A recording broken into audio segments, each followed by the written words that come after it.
মহালয়ার পুণ্য লগ্নে হলো মাতৃপক্ষের সূচনা। মহালয়ার পুণ্য লগ্নে দেখুন শত্রু সংহারিণী চণ্ডমুণ্ড নাশিনী দেবী চামুণ্ডার কাহিনী। ষোড়শকলা পরমা বেতা আত্মা শক্তি স্বরূপিণী এই দেবী অশুভ শক্তির নিধনে আবির্ভূতা হন মাতৃশক্তির নানান রূপে। ষোড়শকলা পরমা বেতা আত্মা শক্তি স্বরূপিণী। দেবী ললিতা সুন্দরীর অজানা কাহিনী জানতে মহালয়ার পুণ্য লগ্নে দেখুন রণং দেহি। হ্যালো বন্ধুরা, স্টার জলসা মহালয়া 2024-এর কিছুটা অংশ তোমরা দেখতেই পেলে। আর দেখতেই পাচ্ছ আমাদের পরিচিত অনেক মুখ, যেগুলো মহালয়ার দিন আমরা দেখতে পাবো নানান দেবী রূপে। তো তোমরা দেখতেই পাচ্ছ যে রণং দেহি রূপে আমাদের খুব পরিচিত 7টি মুখ আমরা দেখতে পাচ্ছি। তবুও তাদেরকে সাজের আড়ালে আরেকবার করে চিনে নেওয়া যাক। তো চলো, আমাদের দুর্গার ভূমিকায় প্রথমেই রয়েছেন কোয়েল মল্লিক। এই মুখ আমাদের অনেক পরিচিত।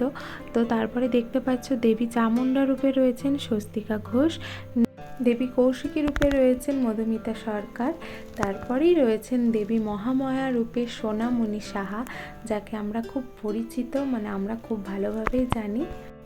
দেবী ললিতা ত্রিপুরা সুন্দরী রূপে রয়েছেন হিয়া মুখার্জি। দেবী জগদ্ধাত্রী রূপে রয়েছেন আমাদের খুব পরিচিত মুখ সুস্মিতা দে।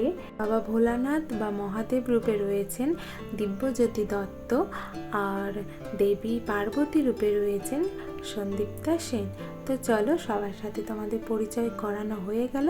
তো মহালয়ার কিছু সিন তোমরা দেখে নাও। উমার আগমনে আনন্দময় ভুবন, ওই মহামায়া আসছেন ধরণীর বুকে। শরতের আকাশে ধ্বনিত হল জগন্মাতার আগমন বার্তা।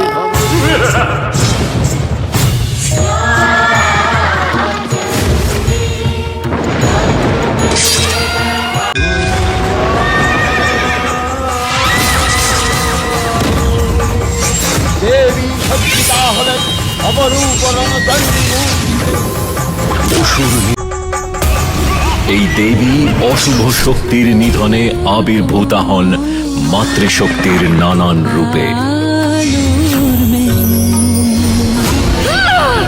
মহিষাসুরকে বধ করে হয়ে ওঠেন মহিষাসুরমর্দিনী।